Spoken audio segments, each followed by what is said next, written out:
Good Gab, sponsored by Skillskin, a nonprofit organization empowering individuals with disabilities through employment.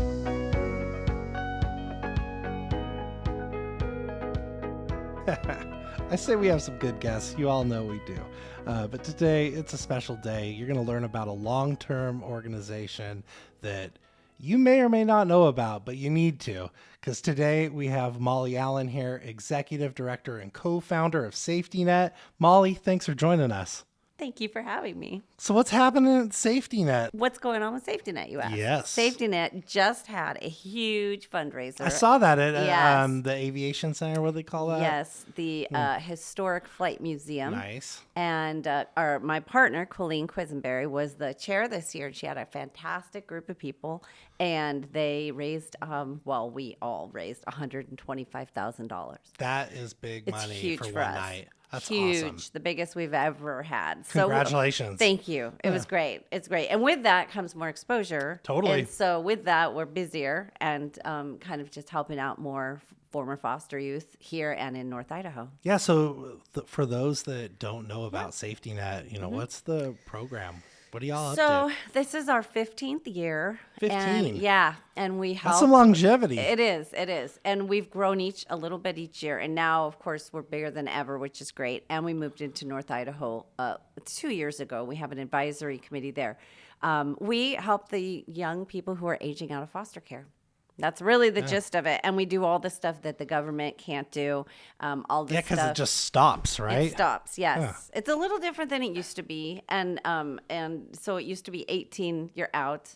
And now you can sign yourself back in. A lot of the kids don't want to because they're tired of it. Right. And I can see that. It means, following rules and everything. And they've been dealing with foster parents their whole lives usually, especially if they're at the age where they're aging out. They haven't gotten their forever home. Right. And so they're really tired of the system by then. And they just want to give it a try on their own, and it's hard. So Yeah, they want to bounce. And it's hard for anybody. I mean, I don't know if you have kids, but my son is 29. And so Our daughter's 17. She's about to find out what's going on. Yeah. You're just the tip of you think ballet classes and all that were expensive. Wait till they need to move out. No doubt. It's a thing. It's a situation. So my son, I adopted him when he was 10, and he was in foster care on the west side. And so that's why I have the interest in foster care. And so when he was 14, somebody talked to me about the aging out process. And I did not know what happened to kids who aged out. I had no idea. And they were saying, oh, well, that's great for him because if he were 18. So I was looking at this very immature 14-year-old thinking, what's gonna in happen? 4 years, there's no way he'd be ready. And so somebody had approached me, Aline Alexander, actually, who's the executive director. Embrace Washington. Yes, of course. Yeah. She had approached me to help her with a PSA for foster care to college. It was a thing that they had. So I did a PSA, a TV PSA for them. And then they lost their funding and they went away. But meantime, Colleen Quisenberry saw me on television late one night when she couldn't sleep. And she said to her assistant, I want to meet her because I have the same vision. Like, I want to do something with her. So that's how we created Safety Net with Aline's help. She just called you up. It's like, here we go. Yeah. Hi, Colleen would like to have lunch with you, please. I'm like, okay, I'll have lunch with Colleen. And then that was 15 years ago. So that was probably maybe February. And I think by that summer, we were having our first fundraiser. I mean, we hit the ground running. We were under the Volunteers of America umbrella for a while because we didn't have our own 501c3. And then we just grew and grew. That's an incredible partnership. So you just leveraged who we knew and made this thing happen. Well, and at the time she was in advertising and I was on the radio. So we got to do things that most people who are trying to start up wouldn't. So she had access to, just her talents alone lent itself to getting the word out and all of that. And then I was able to do that as well. And Global Credit Union and KXLY Broadcast Group signed on right away for the first fundraiser. And they've been with us ever since. And they've given us money. They were our major sponsors. So because of the two of them really is how we got started. Yeah. So that's incredible. Well, and the need is just so much. Yeah. That's why I learned about, the world of aging out from we were talking about Kevin Parker earlier. He's the one who told me and just kind of taught me about Embrace Washington and Skillskin. We did some videos for them too a few years ago what was their big fundraiser? It was like the Blue Jean Ball. Hang on. what do you call it? The bootlegger ball? No, the Plaid. Oh, gotcha. plaid. It's like the plaid something. But anyway, Well, that's what I so do you learned. So know- how do you all work together, right? Because Well- they're dealing with the kids that are in the Right. system, right? Yes, And safety net is when someone's leaving. correct. Okay. And Kevin Parker started, and he and Aline started Embrace because of Safety Net. So he was at one of our Okay. fundraisers years ago. We were just having this conversation this morning, in fact, and he was there, and a girl named Josephine spoke, and he was so moved by that. He and Carrie took her in, and she lived with them. Went to Whitworth, finished, did all that, is doing fantastically well now. She's a great gal, and worked at Dutch Bros, did the whole thing. But he didn't know about it either until he came to our fundraiser. And he came kind of like, another fundraiser. I don't want to do this and that. And it was because of that moment. So then he was very involved. They did some fostering themselves. And then they started Embrace Washington along with Aline Alexander. So wow. that's So how the that story happened. really starts to grow from here. Yes. So it started at Safety Net. It started at Safety Net, yes, and then and Aline, I mean, really, she's the queen to me of foster. You know, she knows everything. She's done everything. She's great. None of this, all of what we do, doesn't happen without somebody like Aline. She really deserves a lot of credit. And now What's that she's partnerships? yes, but now she's like a hero financially too because she's able to. So she really does a lot. And in fact, she's helping us. We have kind of an emergency within our group. Our program director's out for a little while, and so Alina's even stepping in and helping me take care of all the stuff that normally gets done by Jenny Hurd. And so we all work together. And then Teen and Kid Closet too. Robin Dance is a good friend, and that's We're going to get all- to meet Robin soon. She's going to be on the show. Good. She's great. And she will look camera ready more than I do. She'll be ready for this action, lighting or not. Heard it here. Yeah, no, she's great. She's great. So yeah, it's nice. Spokane is so great. And I can't believe how many really good nonprofits are here and how many get supported. I mean, really, It's true. fundraiser after fundraiser, everybody's there showing up, and we're so lucky. Well, help our listeners understand what a person who's aging out, they call you. Like, what do these needs look like? Oh, so, okay, here's a good example. So this morning I paid a bill. A gal had a car, and she had the warranty, but she needed the $500 deductible to get her car back so she could get to work, get her child to daycare, and get to school. She's doing all these things. So she called us. She filled out an application type thing, had her social worker. Usually you have some kind of caseworker, somebody who's working with you. Okay. I just got a verbal vouch from her, but then I had her go and fill everything out. And this morning I called Subaru dealer with our credit card and paid the $500.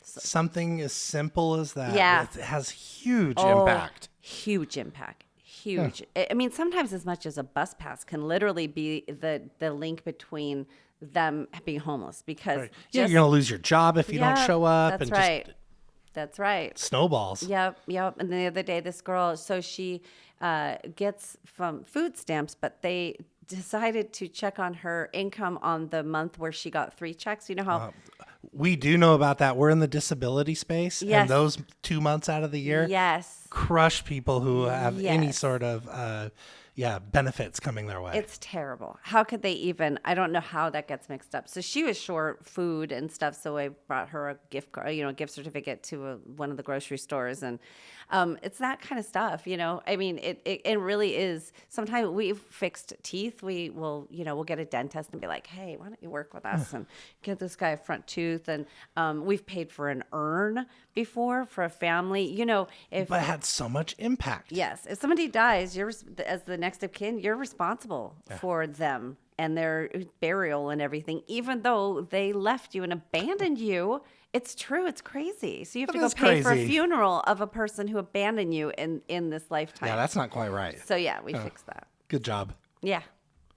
So that's the kind of stuff we do. We pay for books. We pay for tuition sometimes. And then we furnish apartments. That's the big thing. Everybody gets a brand new bed. We have a storage unit in Post Falls and here in Spokane. And so everybody who gets an apartment, they can come through. In fact, Aline Alexander had a young lady there today. She did that because I was at work. And they got all the stuff they needed. And if we don't have it, we'll buy it. But usually we have it at That's the storage unit. incredible. How do you get the furniture? We ask for donations. And right now, our storage unit is pretty full. So we actually had to turn people away. So we feel lucky about that. So there's a lot of people who are just connected to this organization. After 15 years, yeah. Totally. That's some Yes. longevity. So like our listeners, I know some of you are feeling very much connected to this right now. How do they get connected? You can go to safetynetinlandnorthwest.org. You can donate there. You can connect with us. You can see what it is that we do. If you want to volunteer, we have all kinds of things. What does volunteering look like? Well, sometimes it looks like picking up furniture. If you have a truck, hey, if you have a truck, we'd love to see you. And also a lot of us are ladies, so we only have a few guys. So sometimes it's nice. I know I've helped move people into third floor apartments before. That sucks. Yeah, it's not good. We need that or sometimes just doing drives and collecting household stuff, because we also have toilet paper, paper towels, cleaning supplies, shampoo, everything that you need. If you think of everything you need for an apartment to start it, we have all that. I love that base thing, right? You're aging out. All of a sudden, you have all these responsibilities. Yeah. But if you can, engage with your organization, at least that part's taken care of. Yes. Like you have a bed to sleep in. Yes. You can sit down in your living room and you're not eating on the floor. Exactly. That's cool. A brand new bed that you get to keep, because that never happens. And also everything we give them, they get to keep. And they're not used to that, because when you move from foster home to foster home, like my son, he was 10. He had one suitcase full of Legos and one suitcase full of clothes-ish. That was it. He was 10 years old. That's all he had with him. And so these kids, and the other part is, let's say they have an apartment full of stuff, then they get evicted. They have nowhere to put it while they go find, so then they lose it all. Right. So we also will help provide a place for them to keep their stuff if they're in between. We've done that before too, so we don't lose it all. Wow. So you start to see some of these stories, like you're seeing people not only age out, start to find themselves, but now over 15 years, some of these folks, like I'm imagining they were having some pretty successful lives. Absolutely. Yeah. There's a young girl named Tia I just talked to. We helped her when she was 19, and her sister, who also grew up in foster care, just moved back to the area. So Tia and I are helping her sister now, and Tia's doing great. We have Angela. She's a flight attendant now. We have Josephine, who works for Treehouse now. She's a mom and doing great. We have a lot of success. We have a doctor that we help put through WSU. What? Yeah, we just kept helping him. We're like, we're not age limiting this. You just keep going. So we're really proud of it. And I think the graduation rate has improved a lot here.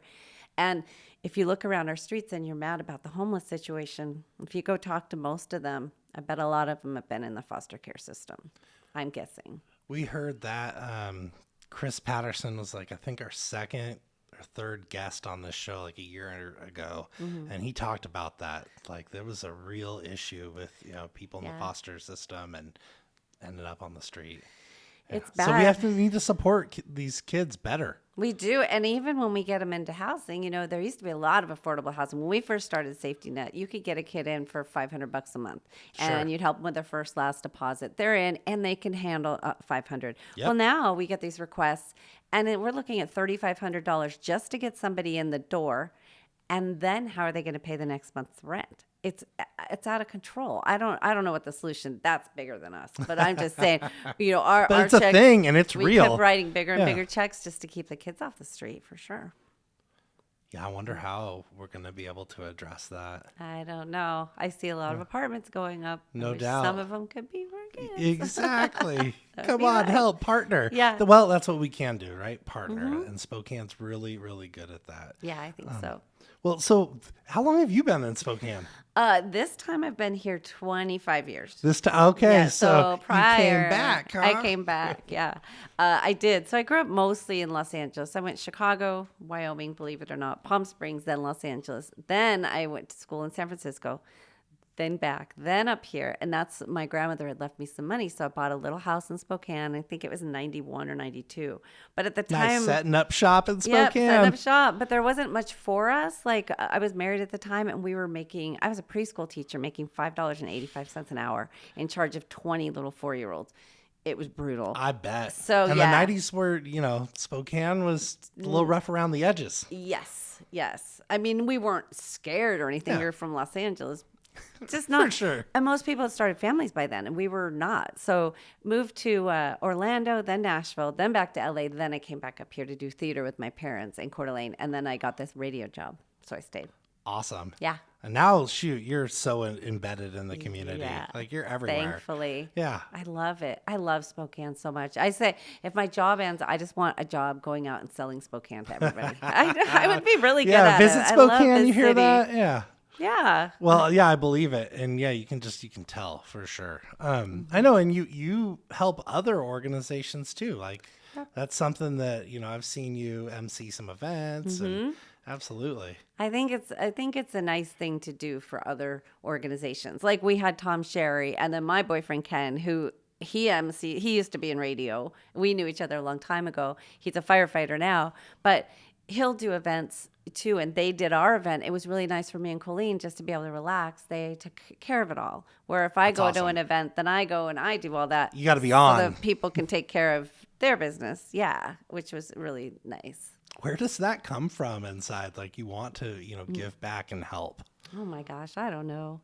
I guess I've been really fortunate. I've had a good life. I mean, better than most. I seriously, not in my everyday. I mean, I've always worked really hard and I've, made plenty of money, not a lot, but I have family members who have done extremely well. And so I've been able to benefit and I've been able to travel the world and do things that most people don't get to do. So I have this perspective.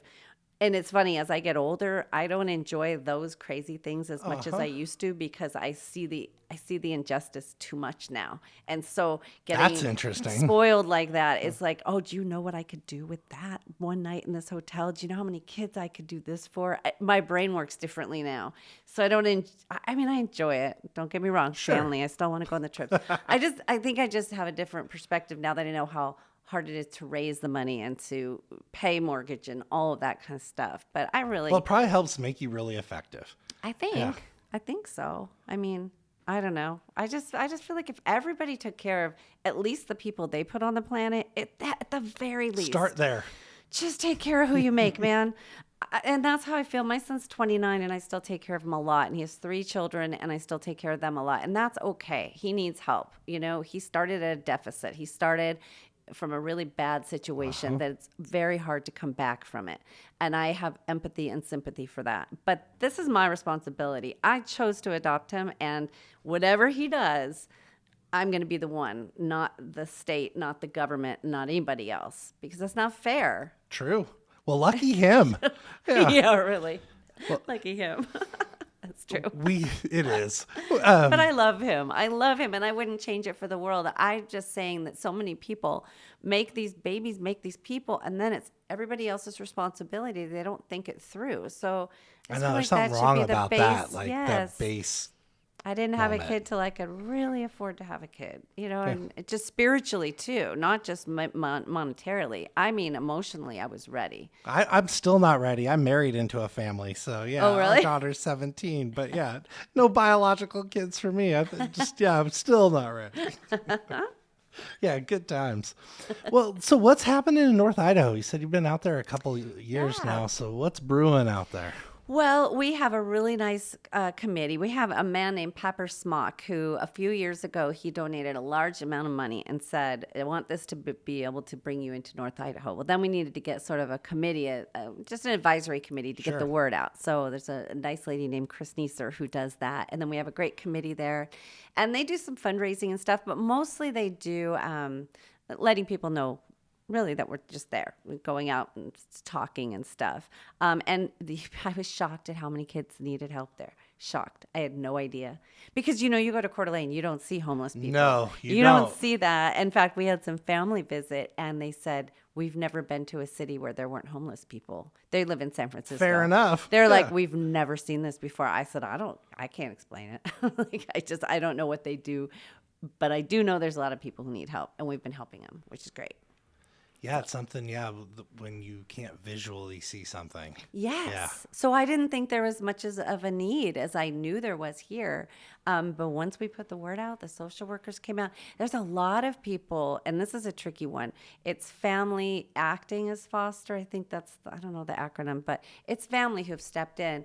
Well, when you're a family member, you don't get any of the benefits that an actual foster family gets. That's kind of wrong. Yes, it's horrible. It's a Is different that in Washington setup. and Idaho? I or think just it's that's everywhere. Okay. I think it's everywhere. That's a system issue. Yes, but I know in Idaho, that's what we're dealing with a lot of these folks. And so those kids aren't technically foster, but we are considering them that because they are. They're Yes. with family. They're not with their parents. And that family didn't count on having to take care of them. So I love safety net. we're really good. I like Yeah. us too. So we had one of the biggest fundraisers we've Mm-hmm. had. Now we're starting to look into the future. What other plans could you share with us? Well, Colleen and I both have dreams of, we've never had this much money to work with before, and now because of being seen a lot, we're getting more and more. We've talked about endowments. We've talked about buying a piece of property. I would love if anybody out there has a piece of property for us. It's hard now with the interest rates high. We missed the window. Dang it. Now that we have the money, the interest rates are high. I would love to have a building where we can kind of migrate these kids into living on their own. So not a half. What's the word I'm looking for? When you The transitional yes, housing. thank you. Yeah. Transitional housing. Maybe with a house mother who starts teaching them how I to can cook. see that. I can see that. Teaching them, and it's not permanent, but there's beds and there's beds for if you're a couple, there's beds for if it's a little family, if you're single, and then just basic rules of being good people to each other and maybe some life skills that they can learn. Soft skills. Maybe Just- some employment development. Yes, all of that. And I love that vision. I can see that. I Yeah. can see that coming together. And sometimes we have to put people in hotels while they're waiting for their housing, and that can get real expensive. Oh, so yeah, I just bet. that, if you said, okay, well, it's 2 weeks, your apartment will be ready, you can be here for a little while. That would be my ultimate. I would love that. And then also to help people start safety net in other states. We've had people ask about that. And I tell them, it's a very unique situation. I was on the radio, she was doing this. I can't explain to you how to get it started, but people do. Totally. I mean, there's so many new nonprofits here in Spokane in the last 10 years. So I many. know we heard like 2,500 in Is that Spokane right? County. Yeah, that's a lot. That is a lot. I know it's hard to think, like you were saying earlier, that everyone gets funded, but they are. It's There's a true. big, generous community. It's true. And we have a group that and it was actually Colleen's idea. We get together all the people who serve our community, and we try to have a quarterly lunch or cocktail hour and talk to each other, because what we found was some stuff was missing and other stuff was being overserved. So we would talk to each other. Oh, you do beds? Oh, okay. Well, we don't need to do beds then. We do this. Does anybody have extra socks and underwear? Oh, we just got a shipment and we don't do that kind of thing. Once you start talking, it's amazing. That's my personal dream in the whole nonprofit space. Like that right? Skillskin, we work in the world of disability, but I think anyone who's in serving the population they're serving or working with, they have to be working together. Because Yes. if everyone's doing the same or similar things, it's kind of a waste. Yeah. Because we can just do what we're doing best, stay in that lane, partner with other people, and then really lift people up. Yeah. And there's no need for competing. I see that. I don't see it as much as I used to. But when we first started, there would be little things, and I'd think, are you kidding me? We're just trying to help people. What is going on here? And competitive things. Well, that place isn't good, or this isn't. Now, if they have real things that they're doing that aren't okay, that's different. But just to be bigger and better than them, I thought, well, we are really. Yeah, what are we doing here? Yeah, well, Yeah. What is this? We should all be excited, So, but Well, I'd love to hear more and see more of that, because Yes, the me more we too. can collaborate, the different nonprofits, the more effective we can be, and the more people we can help. for sure. Let's do it. Let's yeah. make it big. It's Spokane small enough that we can do it. That's the difference too. If somebody That's said, true. I wanted to try this in Los Angeles, I would never have tried it. It's just too daunting, But here, like It's our somewhere big like little town. Boise, you could do it. Different towns, you could definitely do it, make an impact. Do you have any visions of Spokane? You've been here for a long time. Yeah. Like, you've seen it. You see what we're doing well. Yeah. What's making you excited about our community right now? Oh boy. I love the good food that's here now. No doubt. Isn't That's it a so awesome? huge difference. Huge. What's your favorite restaurant right now? Wooden City. Oh yeah, I was By just there on far. Sunday. So good. They are Had the bone best. marrow. Yeah. Yeah. The beet ravioli is my favorite. I love their service, and I love how they handle. So much service has gotten interesting because it's either that they don't care or there's this baby talk thing, I call it, where they just talk to you like you're stupid. Okay, I know. perfect. We can get that for you. Like, you don't need to do that. Just come and say, hey, what's up? What do Yes. you want? Okay, and I love Flying Goat and Downriver Grill. That's my hometown. Those are where I go all the time. But man, we have good restaurants. We really do. And I hope that, and I see downtown when I'm downtown, like this Taylor Swift movie is going to bring everybody downtown, and I'm so excited. Like Barbie True, did. they are just gonna. So go shopping, everybody, and keep our stores open because that's the thing. I know that vibrant downtown is just good for everyone. For sure. Yeah. Yeah, and I live in the Downriver area, and I love that area. It's old and it's quiet and Do you ever walk down to the river and just kind of yeah, it's beautiful. It's a magical place. It is. There's so much. We flew in the other night, and we were flying over the city, and you could see the new arena. It was all lit up, which was kind of exciting.